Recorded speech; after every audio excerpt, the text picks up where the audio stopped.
हरिः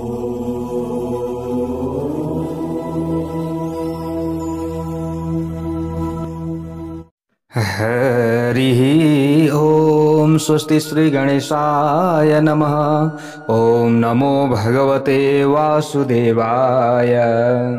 ओम श्री हरये नमः।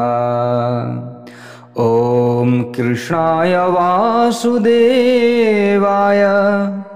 हरये परमात्मने प्रणत क्लेशनाशाय गोविंदाय नमो नमः। नारायणं नमस्कृत्य नरं चैव नरोत्तमं देवीं सरस्वतीं व्यासं ततो जयमुदीरयेत्। भक्तवत्सल भगवान को जय जय हो। चतुर्मास भागवत कथा को जय हो। श्रीमद् भागवत महापुराण को जय हो। प्यारा भक्त भागवतहरू, यतिखेर हजुरहरू चतुर्मास भागवत कथा श्रवण गर्दै हुनुहुन्छ। अब प्यारा भक्त भागवतहरू, जब यहाँ जो भगवान उनी श्री कृष्णका गुणानुवाद आदिलाई हामीले श्रवण गर्ने इच्छा गर्दछौं, तब उहाँको कृपा हामीलाई वर्षिन्छ। यसरी बताइएको छ, हाम्रो कर्म ग्रन्थि खुल्नका लागि भगवानका गुणानुवाद हामीले निरन्तर श्रवण गरिरहनु पर्दछ। अब यहाँ यस्ता प्रकारले जो नारदजी हुनुहुन्थ्यो, नारदजीले वेदव्यासजीलाई भन्नुभयो, जबसम्म भगवानका गुणानुवाद आदि तपाईले गाउनुहुन्न, तबसम्म तपाईको यो मन एकदम छटपटाइरहनेछ। तपाई छटपटाइरहनुहुनेछ, तब मात्र तपाईलाई शान्ति मिल्छ। जब भगवान श्री कृष्णका मोक्ष रूपी जो हरिकथामृत रहेको छ, गुणानुवाद रहेको छ, त्यो तपाईले लेख्नुहुन्छ। यसरी सारा कुराहरू उहाँले भन्नुभयो। त प्यारा भक्त भागवतहरू, यहाँ हामीले कथा श्रवण गरेर तृप्त भएनौं भने फेरि पनि अर्को जन्ममा कथा श्रवण गर्ने हामी हुन्छौं। जस्तै यहाँनिर हामीले हिजो भन्दै थियौं, वाल्मीकिलाई आफ्नो जन्ममा कथा भनेर तृप्ति भएन कहिले पनि। कथा भनेर कथा सुनेर तृप्ति नभइदिसकेपछि अब भगवानको मंगलमय लीला कथाको भक्तिपूर्वक वर्णन गर्न बाँकी रहेको हुनाले उहाँले कलियुगमा आएर तुलसीदासको रूपमा जन्म लिनुभयो भनेर यसरी भनिएको छ। त प्यारा भक्त भागवतहरू, भागवतको फल यही त हो, सबैलाई थाहा भएको कुरा हो। रुखका बोक्रा अनि पातमा, जो रुखका बोक्रा अथवा पातमा भएको भन्दा विशेष रस फलमा हुन्छ, हैन र? त्यसैले श्रीमद् भागवत महापुराण भनेको के रहेको छ? फल रहेको छ। वेद उपनिषद आदि भनेका यी के रहेका छन्? रुख रहेका छन्। रसपूर्ण यस श्रीमद् भागवत रूप फलको मोक्ष नपाएसम्म बारम्बार पान गर्नुपर्दछ। पिबत भागवतम रसमालयम। जीव र ईश्वरको मिलन नभएसम्म यस प्रेम रसको पान गर्नुपर्छ। ईश्वरमा यहाँ तपाई हाम्रो लय नभएसम्म यस प्रेम रसको पान गर्नुपर्दछ। भागवतको रस आस्वादन गर्नुपर्दछ। भागवतको रस पान गर्नुपर्छ।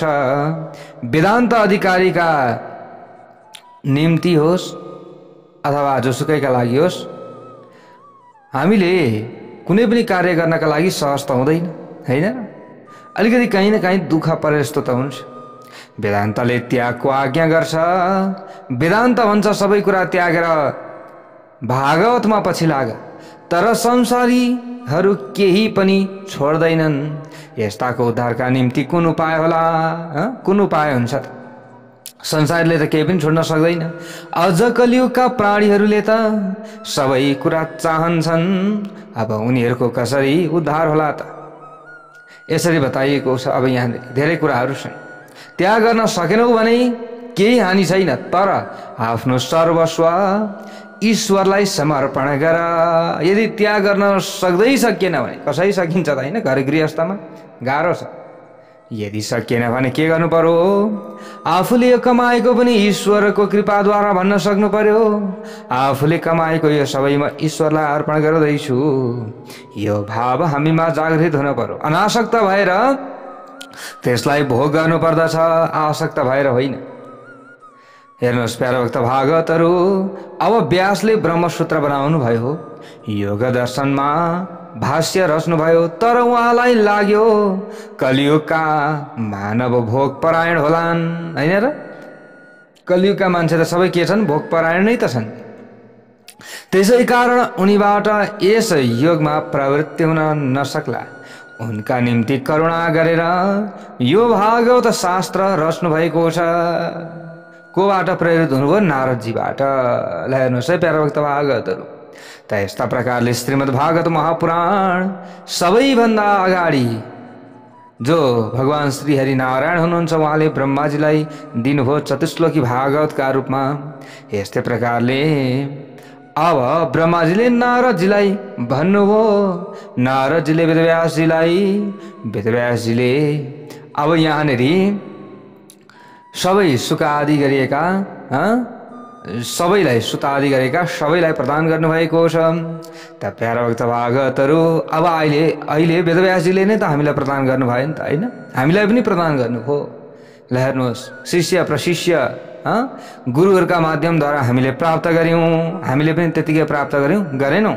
हामीलाई पनि गुरु कृपा चाहियो नि त, गुरुबाट हामीले प्राप्त गर्यौँ। अब हामीबाट हजुरहरूले प्राप्त गर्दै हुनुहुन्छ। भक्तवत्सल भगवानको जय जय होस्। परीक्षितलाई निमित्त बनाएर संसारमा फसेका मानिसहरूका निम्ति व्यासले यो भागवतको कथा रच्नुभयो। भागवत खास गरी संसारीहरूका निमित्त नै हो, पक्कै पनि, किनभने सबैको उद्धार गराउने भनेको श्रीमद् भागवत महापुराण हो। संसारीहरू माथिको करुणाका कारणले गर्दा यस भागवत पुराणको वर्णन सुखदेवले गर्नुभएको हो। प्रभु प्रेम बिना सुख ज्ञानको शोभा कहिले पनि हुँदैन भनेर बताइएको छ। प्रभु प्रेम चाहियो, भक्ति चाहियो। भागवतको उद्देश्य यही बताउने हो। यसरी बताइएको छ, भक्ति बिना ज्ञानको शोभा हुँदैन, वैराग्यद्वारा दृढ नगरिएसम्म यस्तो ज्ञानले मरण सुधार्नको साटो बिगार्न पनि सक्दछ। त्यसै कारणले गर्दा हामीले केही कार्य गर्दछौँ भने अलिकति थोरै सोच विचारका साथमा गर्नु पर्यो। अन्त्यकालमा धोका दिन सक्छ, मरणलाई भक्तिले सुधार्छ। भक्ति बिना ज्ञान शुष्क छ यसरी बताइएको छ, त्यसले मरण बिगार्दछ। भक्ति गरिएन भने, ज्ञान मात्र प्राप्त गरियो भने व्यक्तिको मरण मात्रै हुने हो, त्यसले अरू केही पनि छैन, मरण पनि बिग्रियो। किनभने मर्ने बेलामा पनि भगवानको नाम उच्चारण हुँदैन। किनभने भक्ति छैन भने ज्ञानी व्यक्ति त ओहो म भन्दा जान्ने कोही पनि छैन भन्न लाग्दछ नि त, होइन? म जति जान्ने कोही छैन भन्न लाग्दछ, अनि अन्तिममा मरण बिग्रिन्छ। विधि निषेधको मर्यादा त्यागेका बडा बडा ऋषिहरू पनि भगवानको अनन्त कल्याणमय गुणको वर्णनमा सधैँ रतिरहन्छन्। यस्तो छ भक्तिको महिमा। नैर्गुण्यस्थारमन्ते स्म गुणानुकथने हरे भनेर बताइएको छ। त प्यारा भक्त भागवतहरू, ज्ञानीलाई अभिमानले सताउँछ, होइन र? मैले अघि भने नि, अभिमान आइहाल्छ क्या, भक्तलाई सताउँदैन फेरि। ल हेर्नुहोस् है, जो भक्त छ, भक्तले त सधैँभरि झुक्न जान्दछ, सबैलाई समान देख्दछ। ओहो मैले पनि जानेको छु अलिकति, मैले नजानेका कुरा त उसले पनि त जानेको होला नि। सच्चा भक्तमा यो भाव आउँछ, तर म ज्ञानी मात्रै हुँ भन्ने व्यक्तिमा यो भाव आउँदैन। त्यसैले आजभोलि व्यक्तिहरू विद्वान भए, पढ्छन्, तर उनीहरूमा के छैन? आचरण छैन, होइन र? अब पहिले जो बुढापाकाहरू, उहाँहरूले स्कुल नै देख्नु भएन, स्कुल नै जान पाउनु भएन, केही उहाँहरूले नपढे तापनि उहाँहरू कति सहनशील हुनुहुन्थ्यो। सबैसँग कोसँग कस्तो व्यवहार गर्नुपर्ने, कोसँग कसरी बोल्नुपर्ने, यो सबै थाहा हुन्थ्यो। तर आजको शिक्षा सबै के भएन? यो सुधारोन्मुख शिक्षा भएन, नैतिक शिक्षा छैन सबै, सबै के छ अभिमानी शिक्षा छ। त्यसै कारणले गर्दा म पढेको हुँ भन्छ। अहिलेको समयअनुसार सबै टेक्नोलोजी पनि जानेको छ, तर कोसँग कस्तो व्यवहार गर्नुपर्ने त्यो थाहा छैन। भक्तलाई मात्र यो थाहा हुन्छ। त्यो भक्त हुनका लागि पनि त पहिले सत्सङ्ग चाहियो नि, पहिले ज्ञान चाहियो नि। त्यसका लागि बारम्बार कथा सुनिरहनु पर्दछ अनि मात्र व्यक्ति भक्त बन्न सक्दछ। भक्तिले अनेक सद्गुण ल्याउँछिन् यसरी बताइएको छ। हामीले सुन्यौं नि अस्ति भक्ति ज्ञान र वैराग्यको बारेमा, हैन र? भक्ति सबै गुणहरूकी जननी हुन्। भक्त नम्र हुन्छ, भक्त विनीत भन्दछ। जुन कथाले पाप पन्छाइदिन्छ र प्रभु प्रति प्रेम जागृत गराइदिन्छ त्यही सच्चा भागवत कथा हो। भक्तवत्सल भगवानको जय। भगवानका स्मरणले हृदयलाई पगाल्नु पर्दछ। सन्तहरूले भन्दछन्, ए जन हो के गर, भगवानका स्मरणले आफ्नो हृदयलाई पगाल्ने काम गर न भन्छन् के सन्तहरूले। उनको मङ्गलमय नामको जप गर भगवानको। यही नै कलियुगमा मुक्ति पाउने बाटो हो। विषयको बन्धन छाड्यो भने मनलाई साँच्चैको आनन्द हुन्छ। संयम र सदाचारलाई बिस्तारै बिस्तारै बिस्तारै बढाउँदै लग्यो भने भक्तिमा आनन्द पाइनेछ। वैराग्य बिना भक्ति सफल हुँदैन। आचार विचार शुद्ध भए भने भक्तिले पुष्टि पाउनेछ, नभए कहाँ पाउँछ। जीवन विलासमय भए भने भक्तिको विनाश भएको छ भन्ने ठान्नु पर्दछ। भागवत शास्त्रले मानिसलाई कालका मुखबाट बचाउँछ यसरी बताइएको छ। यसले मानिसलाई सावधान गराउँछ। कालका मुखबाट बाँच्न छ भने कालको पनि काल श्री कृष्णको शरणमा जाऊ। महाकालको शरणमा जानु पर्दछ। सर्वस्व भगवानमाथि छाड्नेहरूको चिन्ता भगवान स्वयं गर्नुहुन्छ। सर्वस्व भगवानलाई समर्पण गरेको छ भने यो चिन्ता भगवानलाई लागिरहन्छ, हो मेरो भक्तले दुःख पाउने हो कि भन्ने लाग्छ। तर हामीले भगवानको सेवा पनि गर्छौँ, अलिअलि गरे जस्तो गर्छौँ, बिहान बेलुका पूजा पनि गरे जस्तो गर्छौँ, कथा पनि सुने जस्तो गर्छौँ। तर ओहो यो पनि मेरो, त्यो पनि मेरो, सबै मेरो, मभन्दा अरू कोही पनि छैन भन्न थाल्यो भने त्यहाँ भगवानले हेर्नुहुन्न। ल हेर्नुहोस्, त्यसै कारणले गर्दा आफूले गर्नु त परिगयो। झन् बिहान बेलुका सेवा पूजा आराधना गरिएन भने त झन् गाह्रै परिहाल्छ, होइन र? ल हेर्नुहोस्, महाभारतका युद्धमा दुर्योधनले वचन बाणले छेडेपछि भीष्म पितामहले भोलि म अर्जुनलाई मार्नेछु वा मर्नेछु भनेर प्रतिज्ञा गर्नुभएको थियो, होइन र? यस प्रतिज्ञाबाट सबजना आत्तिएका थिए, किनभने यो भीष्म पितामहको प्रतिज्ञा थियो, यो सानो प्रतिज्ञा होइन। यो सुनेर श्री कृष्ण भगवानलाई छटपटी पर्यो। हो अब के गर्ने, किनभने भीष्म पितामह साधारण व्यक्ति होइनन्। भगवानलाई निन्द्रा परेनछ क्या रातभरि। ल हेर्नुहोस्, यो सर्वस्व भगवानलाई समर्पण गर्यो भने सबै जिम्मा उहाँले लिनुहुन्छ भन्ने कुरा यहाँबाट हामीले बुझ्नु पर्दछ। किनभने 5 पाण्डवले त सर्वस्व भगवानलाई अर्पण गरेका थिए नि त भगवानलाई निन्द्रा परेन रातभरि। अब भीष्म पितामहले प्रतिज्ञा गरिसकेका छन् कि भोलिका दिनमा म मर्छु कि अर्जुनलाई मार्छु।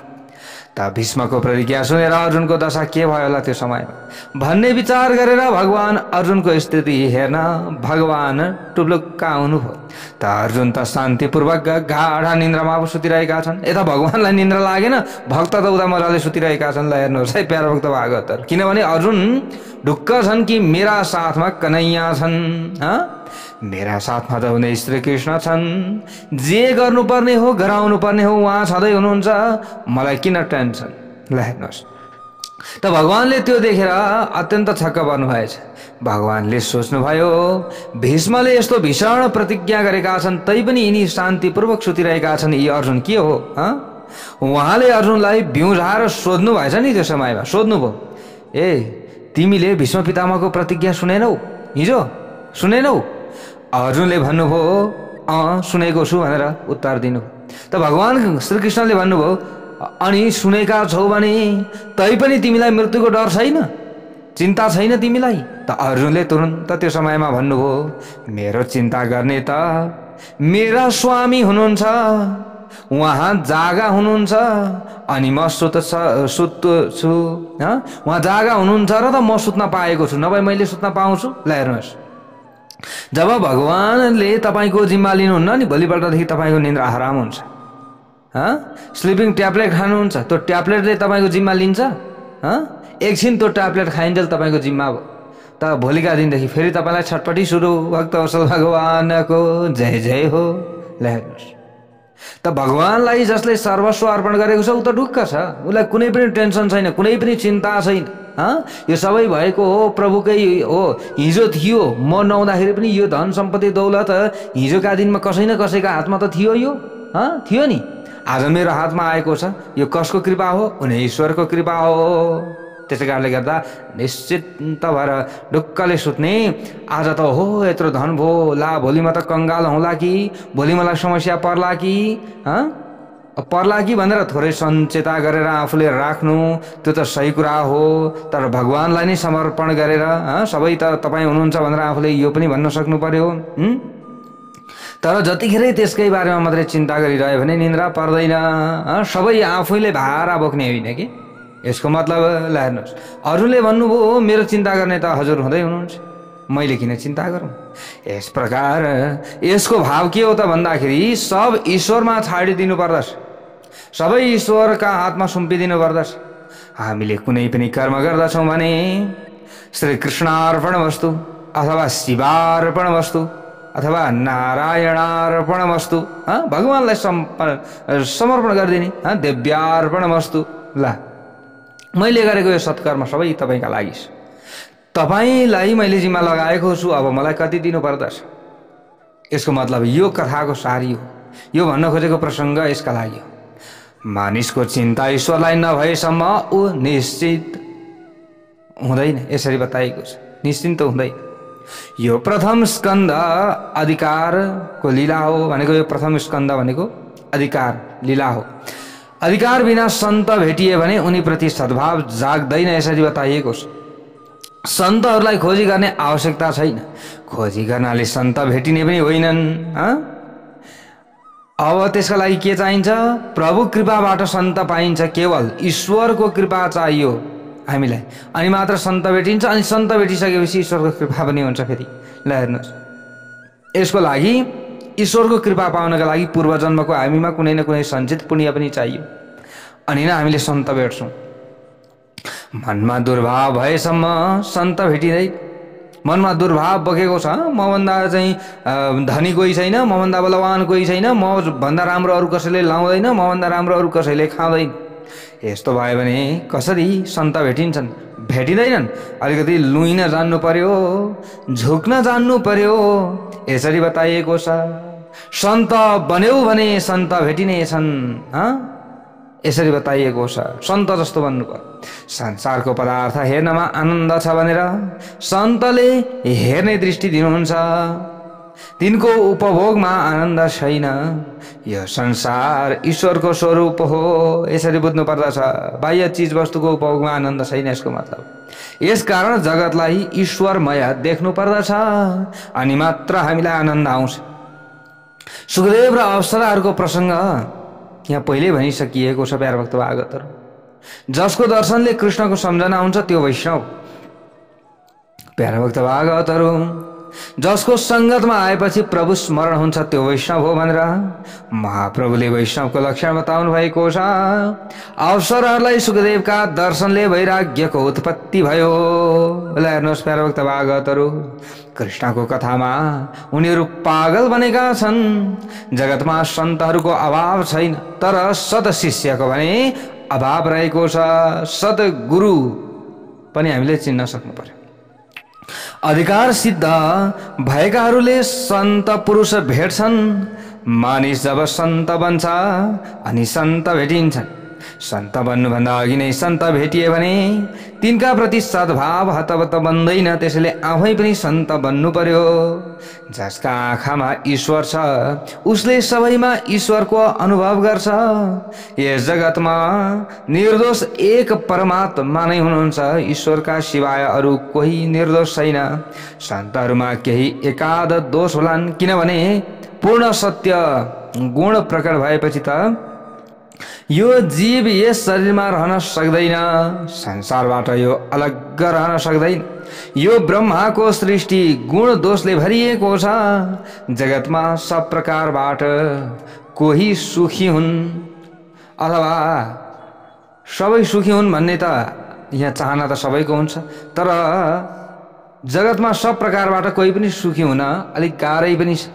यदि सबै प्रकारबाट कोही सुखी भयो भने सुखको भाव पनि बिर्सिनेछ। जगे सर्व सुखी आशा कोड आहे विचारी मना तुर शोधनी पाए भनेर सन्तले भनेका छन्। प्यारा भक्त भागवतहरू, संसारका प्रत्येक पदार्थमा दोष छ। दोष मात्रै पनि छैन, फेरि गुण पनि छ त्यहाँ। त्यसैले त्यो दोषलाई हटाएर गुण लिन सक्नु पर्यो। दृष्टिलाई यस्तो गुणमय बनाउनु पर्दछ कि कसैको दोष नदेखियोस्, त्यसबाट गुण चाहिँ लिने हो। तिम्रो दृष्टि गुण दोषले भरिएसम्म सन्तमा पनि तिमी दोष नै देख्नेछौ। ती सन्तले खराब गर्छन् होला, ती सन्त खराब होलान्। यदि आफूमा दोष छ भने अरूलाई पनि दोष देखिन्छ, आफूमा दोष छैन भने सबैलाई निर्दोष देखिन्छ। दृष्टिम ज्ञानमयम कृत्वा पश्यत ब्रह्ममयम जगत भनेर बताइएको छ। जसको दृष्टि गुणमय छ त्यही सन्त हो। अभिमान आयो भने पतन हुन्छ। सधैँ दीनता आओस् त्यसको खाँचो छ। स्वभावतः ईश्वरले पनि आफ्नो कामका निम्ति सन्तमा एकाध दोष राख्न सक्नुहुन्छ, राख्न चाहिँ। त्यसैले आफ्नो काम पनि बनाउनु पर्यो नि त, केही न केही त दोष त हुन सक्छ। तर अरूको अकल्याण गर्ने नै दोष चाहिँ हुँदैन फेरि सन्त।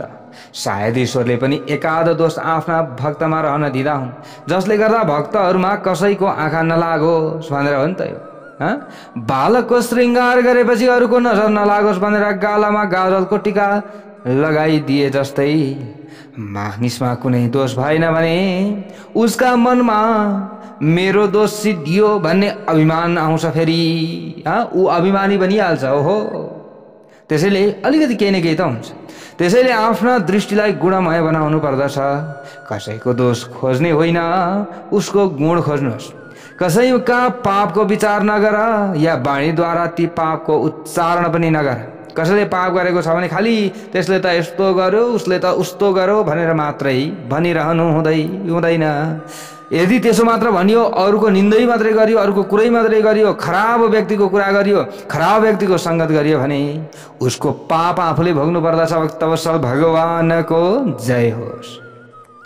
सन्त हुन के घर छाड्नु पर्दछ त? घर छाड्ने आवश्यकता छैन।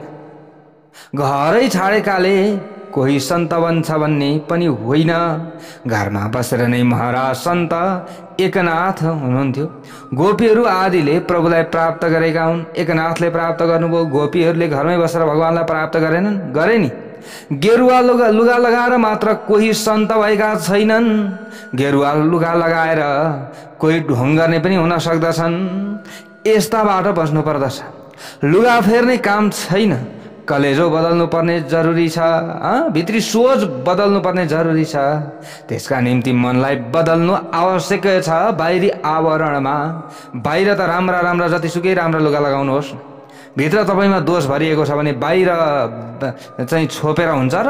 हुँदैन। भित्रैबाट शुद्ध हुनुपर्छ। मनको नोकर नबन, मनलाई नोकर बनाऊ, यसरी बताउनु भएको छ सन्तहरूले। परीक्षित राजाले मनलाई सुधारे, त्यसकारण उनले सुखदेव भेटे, नभई कहाँबाट भेट्नु? सबै छाड्ने आवश्यकता छैन। सब छाड्दाखेरि निवृत्तिका समयमा इन्द्रियहरूले धेरै कष्ट दिन्छन्। फेरि यो पनि बुझ्नु पर्दछ। संसारमा जसले लक्ष्यलाई याद राख्छ त्यही सन्त हो। मनुष्य जीवनको लक्ष्य हो परमात्मासँगको मिलन। जो यस लक्ष्यका निम्ति प्रतिक्षण सावधान हुन्छ त्यही सन्त हो। आत्मा यस मनको साक्षी हो, द्रष्टा हो। जसले आफ्नो मन सुधारेको छ त्यो सन्त हो। मनलाई सुधार्यौ भने तिमी सन्त बन्ने छौ। जगत बिग्रिएको छैन, आफ्नो मन बिग्रिएको छ। पहिले यो बुझ्नु पर्यो। मनलाई सुधार्ने आवश्यकता छ। मनमाथि विश्वास नगर, मनमा अंकुश राख। जुन दिन मन शुद्ध छ, चरित्र पनि शुद्ध छ, यस्तो भाव तिम्रो आत्माले दियो भने तिमी आफूलाई पनि सन्त मान। मनलाई सुधार्ने अनेक उपाय शास्त्रले बताएका छन्। मृत्युको डर देखायौ भने मन सुध्रिन्छ, मृत्युलाई बिर्सिएमा मन बिग्रिन्छ। परीक्षित राजाले 7औं दिनपछि म मर्दैछु भनेर जब थाहा पाउनु भने विलासी जीवनको अन्त्य आइहाल्यो भन्ने बुझ्नुभयो। विलासी जीवन विरक्त जीवन भयो परीक्षितलाई। त्यो समयमा मृत्युको डर लागेपछि उनको जीवन सुध्रियो, किनभने अलिकति कहीँ न कहीँ थोरै हामीमा डर पनि हुन पर्दछ। अनि मात्र व्यक्तिहरूले सही कर्म गर्छन्, सही धर्मलाई छोड्दैनन्। मृत्युको दुःख भयङ्कर हुन्छ। जीवले शरीर छाड्छ त्यस समयमा हजारौं बिच्छीले एकसाथ टोके जस्तो वेदना हुन्छ। जन्म दुःख, जरा दुःख, जाया दुःख, पुनः पुनः अन्तकाल महादुःखम तस्मात् जागृहि जागृहि। यसरी बताइएको छ। जन्म दुःख हो, वृद्धावस्था दुःखमय हो, स्त्री पुत्रादि कुटुम्बजन यिनीहरू पनि दुःख स्वरूप आफ्ना लागिरहन सक्दछन् नि, होइन र? हो, हामीले कति नै सुख हुन्छ भनेर विवाह गर्छौँ, विवाह गरिसकेपछि 12 बज्छ। ल हेर्नुहोस्, धेरै कुराहरू हुन्छ फेरउक्त भागवतहरू। अब नगरौँ भनेर पनि भएन, फेरि गर्न पर्यो, हैन? अन्तकाल पनि बडा दुःखदायक हुन्छ। यो सबैभन्दा त झन् अन्त्यको समय, मृत्युको समय सबैभन्दा ठुलो दुःखदायक हुन्छ। त्यसकारण जाग जाग जाग भनेर यसरी नीतिशास्त्रले बताएका छन्। जाग्नुपर्छ है बेलैदेखि। यस अन्तकाललाई सधैँ स्मरण गर। यदि आज यमदूत मलाई समात्न आयो भने म कहाँ जाउँला, नरकमा या स्वर्गमा या वैकुण्ठमा भन्ने कुरो यो विचार गर्नुपर्छ। यो कुरा नित्य विचार गरे भने मात्र व्यक्ति सुध्रिन्छ। मृत्युको निवारण शक्य छैन भने पाप के का निम्ति गर्छौ त? मृत्युको निवारण गर्न सकिँदैन। मृत्यु हुन्छ हुन्छ भनिसकेपछि अब पाप किन गर्नु पर्यो? नगरौँ न जानी जानी, अन्जानमा भएकालाई त हामीले हटाउनका लागि गुणानुवाद आदि छँदैछन्। भगवानका गुणानुवाद आदि सुन्ने, कथा सुन्ने। कोही कोही त बहुतै बुद्धिमान पनि बन्दछन् नि। 2 किलो सागपात लिनु पर्यो भने सारा बजार घुम्छन्। करेला लिउँ कि घिरौँला लिउँ कि भनेर, होइन र? प्यारभक्त भागवतहरू घन्टौँ विचार गरिरहन्छन्। जसको बारेमा विचार गर्नुपर्ने आवश्यकता छ त्यसको त विचार भएन, तर सागपातको विचार भने जतिखेरै भइरहेको हुन्छ। मृत्युलाई सधैँ सम्झनु पर्यो नि त। मृत्युको भय भने तिम्रो पाप दूर हुनेछ। पाप दूर भएकै क्षण तिमी सन्त हुनेछौ भनेर यसरी बताइएको छ। जसलाई थोरै मात्रै दिमाग लगाउँदा भइहाल्छ, म चाहिँ यसोबाट यसो गर्छु, त्यहाँ गएर यति मैले साग ल्याउँछु अथवा यस्तो ल्याउँछु भनेर आफूले थोरै समय दिए भइहाल्छ। तर हामीले त्यसका लागि चाहिँ घन्टौँ समय दिइरहन्छौँ। भरे प्राप्त हुने त कति हो? त्यही थोरै हो। आखिर नकिनिकन हुँदैन, थोरै नल्याइकन त हुँदैन, होइन? त्यो अलिकति बचेको समय अन्य समय भगवानको स्मरणमा दिउँ अथवा आफूले अन्य सत्काममा लगाउँ। पाप पुण्यका अनेक साक्षी छन्। सूर्य चन्द्र पृथ्वी वायु देव सब साक्षी हुन्। मेरा भगवानका अनेक सेवक छन्। तिमी जहाँ गए पनि ती साथै आउँछन्। मनुष्य यो भनी ठान्छन्, मैले नकाम गरे पनि कसले थाहा पाउँछ र भनेर यसरी मनुष्यले यो सोच्दछन्। अरे मैले बिगार गरे पनि कसले देखेको छ र भनेर सोच्दछ। एकान्त जस्तो सुकै भए पनि त्यहाँ वायु छ। तिमी भित्र परमात्मा विराजमान हुनुहुन्छ। सबैभित्र हृदयमा परमात्मा हुनुहुन्छ। यो कुरा भुल्नु हुँदैन। यद्यपि लोके मरणम शरणम तदपि न मुञ्चति पाप चरणम, यसरी बताइएको छ। आखिर त मानिस यस लोकमा मरणको शरणमा नै जान्छ भने पनि पापको आचरण छाड्दैन। शङ्कराचार्य स्वामी भन्नुहुन्छ, एक दिन मर्नु छ, यो सब छाडेर एक दिन जानु छ भन्ने कुरा जान्दा जान्दै पनि मान्छे किन पाप गर्छ होला? यसरी भन्नुभएको छ शङ्कराचार्यले। मलाई यस कुरामा आश्चर्य लाग्छ भन्नुहुन्थ्यो अरे कि शङ्कराचार्य। त्यसकारण आफ्नो जीवलाई सम्हाल। परीक्षितको अधिकार सिद्ध भएपछि सुखदेव त्यहाँ आउनुहुन्छ। त सुखदेवलाई निम्ता दिनु परेन फेरि त्यहाँ आउन? कसैले निम्ता दिए मात्रै त्यहाँ आइहाल्ने भन्ने बानी सुखदेवको थिएन फेरि। ल हेर्नुहोस्, हामी त अलिकति फुलिएर बस्छौँ। त्यसले बोलाएन म किन जान्छु?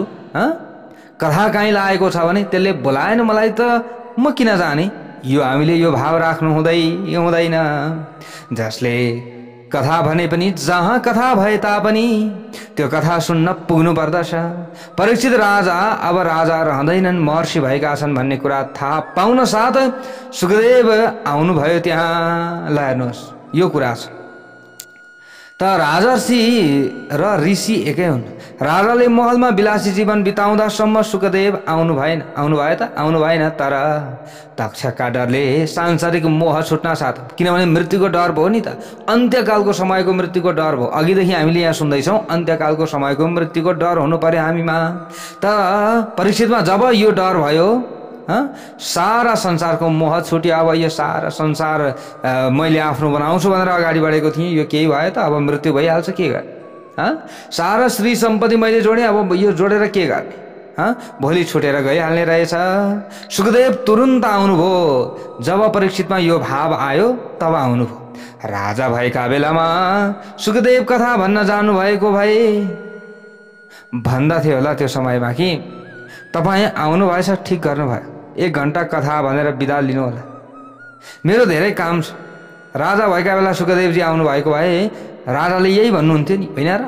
हो, यही भन्नुहुन्थ्यो। सुखदेव स्वामीलाई थाहा थियो, किनभने राजकाज सम्हाल्नु पर्यो, सबैतिर हेर्न पर्यो। तपाईँ एकछिन कथा सुनाउनुहोस् अनि जानुहोस् भनेर बिदा दिनुहुन्थ्यो। तर अब आज बिदा माग्दा पनि पाइँदैन। ल हेर्नुहोस्, परीक्षित राजालाई विश्वास थियो अब 7 दिनपछि मैले मर्नु छ, मलाई आफ्नो खबर पनि छैन। जीवन पानीको फोका हो, पानीको फोका फुट्न बेर लाग्दैन। यस्तै प्रकारले जीवनको अन्त्य आउन पनि बेर लाग्दैन। यसरी बताइएको छ। प्रथम स्कन्द अधिकार लीलाको पनि हो। श्रीमद् भागवतको सम्पादनको अधिकारी को था, यो ज्ञान दिने अधिकारी को था, इत्यादि यहाँनिर बताइएको छ। पहिलो स्कन्दमा 3 प्रकरण छन्, जस्तै उत्तमाधिकार अनि मध्यमाधिकार अनि कनिष्ठाधिकार, यसरी बताइएको छ। सुखदेव र परीक्षित उत्तम वक्ता श्रोता, नारद र व्यास मध्यम वक्ता श्रोता अनि सूत र शौनक कनिष्ठ वक्ता श्रोता हुनुहुन्छ। समाजलाई सुधार्ने इच्छा गर्दा अनेक पटक प्रभु भजन प्रभु मिलनमा बाधा हुन्छ। अरूलाई सुधार्ने भावना गर्दा प्रभु भजनमा विघ्न पर्न आउँछ। अरूलाई सुधार्ने झन्झटमा तिमी नपर, यसरी यहाँ बताइएको छ। तिमी आफ्नो जीवन सुधार्नेतिर लाग न। कथा भन्दै गर्दा सुन्नलाई सामु को बसेका छन् भन्ने कुरा सुखदेवलाई थाहै थिएन। हामीले पनि कथा भन्दा यही भन्नु पर्दछ, मैले कथा भने त सबैले सुन्दैनन् भनेर आफू गमक्क परेर बस्ने होइन। आफ्नो कर्तव्य आफूले निभाउने हो। सुने भने उनीहरूको उद्धार हुन्छ, सुनेनन् भने हुँदैन। कुरा यो हो। अब आजभोलि त होइन, तमक झमकमा व्यक्तिहरूको चाहिँ मन जान्छ त, यसरी त हुँदैन। अब भन्ने काम आफ्नो हो, हाम्रो हो, राखिदिने काम हाम्रो हो। सुन्नु नसुन्नु तपाईँको कुरो। ल हेर्नुहोस्, यहाँ यही भनिएको छ।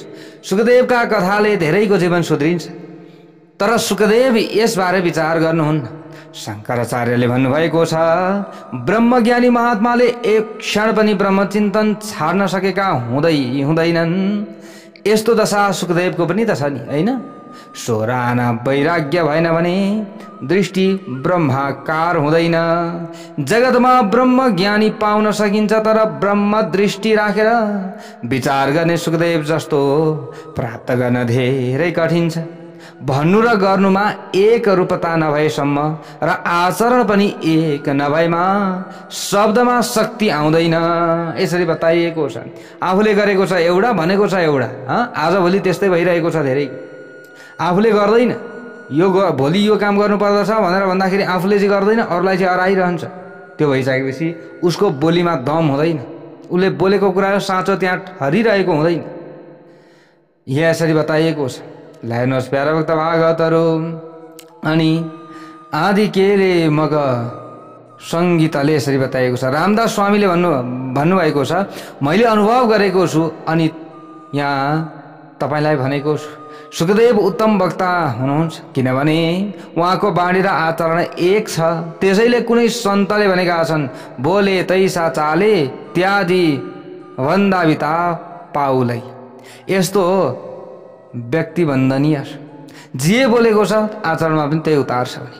एकपटक एउटी आमाले आफ्नो छोरालाई सन्त एकनाथ कहाँ लग्नु भएछ। एकजना सन्त हुनुहुँदो रहेछ, ती सन्तको नाम चाहिँ एकनाथ रहेछ। त्यहाँ लानुभयो आफ्नो आमाले छोरालाई। मेरा छोरालाई सक्खर खाने लत बस्यो, अब यसलाई सक्खर खान छाडिदिने आशीर्वाद दिनु होला भनेर यसरी आमाले भन्नुभयो। एकनाथ महाराजले त्यसबेला आशीर्वाद दिनु भएन, कारण उनी स्वयं नै सक्खर खानुहुन्थ्यो। भक्तवत्सल भगवानको जय जय। सक्खर खानु नराम्रो त होइन, तर अति नै खाइरहने व्यक्तिलाई चाहिँ अलिक कम गर्नुपर्छ त भन्नु पर्यो नि त। तर यहाँ स्वयं एकनाथजीले सक्खर खानुहुन्थ्यो, त उहाँले ती आमालाई भन्नुभएको छ केही दिनपछि छोरालाई लिएर आउनु। त्यसबेला आशीर्वाद दिनेछु, आज होइन। उहाँले स्वयं सक्खर खान छाडिदिनु भयो। पहिले विठ्ठलनाथको कृपा भयो त आजदेखि मैले सक्खर खान छोडिदिएँ भनेर भन्नुभयो भगवानको अगाडि गएर। जसले गर्दा मेरा कुरामा शक्ति आओस् भनेर उहाँले यो काम गर्नुभयो। सक्खर खानु नराम्रो त होइन, तर ती आमालाई अब मेरो शरणमा आएकी छन् ती आमा। आफ्नो छोराले चाहिँ अति नै गर्यो, खालि सक्खरै मात्रै खायो, यिनको चाहिँ अब समस्या हुने भयो यिनलाई भनिसकेपछि अब उसको उद्धार गर्नका लागि पहिले आफूले प्र्याक्टिस गर्न पर्यो। यसको मतलब हेर्नुहोस् है, पहिले आफूले अभ्यास गर्नु पर्यो। सकिन्छ सकिँदैन, सकिन्छ भन्ने लागिसकेपछि अब बोलीमा दम आउँछ, अब भन्नु पर्यो, शक्ति आउँछ नि। ल हेर्नुहोस्, फेरि केही दिन पछाडि अब यसरी भगवानको अगाडि गएर मैले सक्खर छोडेँ भनेर चाहिँ भन्नुभएको छ एकनाथजीले। र छोडिसकेपछि पक्को हुनुभयो जब, त्यस पछाडि माता आफ्नो छोरा लिएर आउनुभयो। महाराजले त्यसबेला त्यस बालकलाई आशीर्वाद दिनुभयो। भक्तवत्सल भगवानको जय जय होस्। प्रसादले प्रसादी बनाउँछ, तर अजीर्ण हौन्जेल प्रसाद लिनु हुँदैन यसरी बताइएको छ। अजीर्ण हौन्जेल लियो नि त ती बच्चाले, त्यसै कारणले गर्दा एकनाथजीले त कहिलेकाहीँ खानुहुन्थ्यो होइन र, भनेको हो ठिक्क खानुहुन्थ्यो। तर अजीर्ण हुन्जेल हो त्यसरी खायो भने त्यसले पनि काम गर्दैन। अनि कसैले उपदेश दिनुभन्दा अगाडि पहिले आफूले प्र्याक्टिस गर्नु पर्यो र उपदेश दिनु पर्यो भन्ने कुराको जानकारी पनि आज हामीले प्राप्त गऱ्यौँ। अब यहाँबाट उताको प्रसङ्ग भोलिको अध्यायमा भक्तवत्सल भगवानको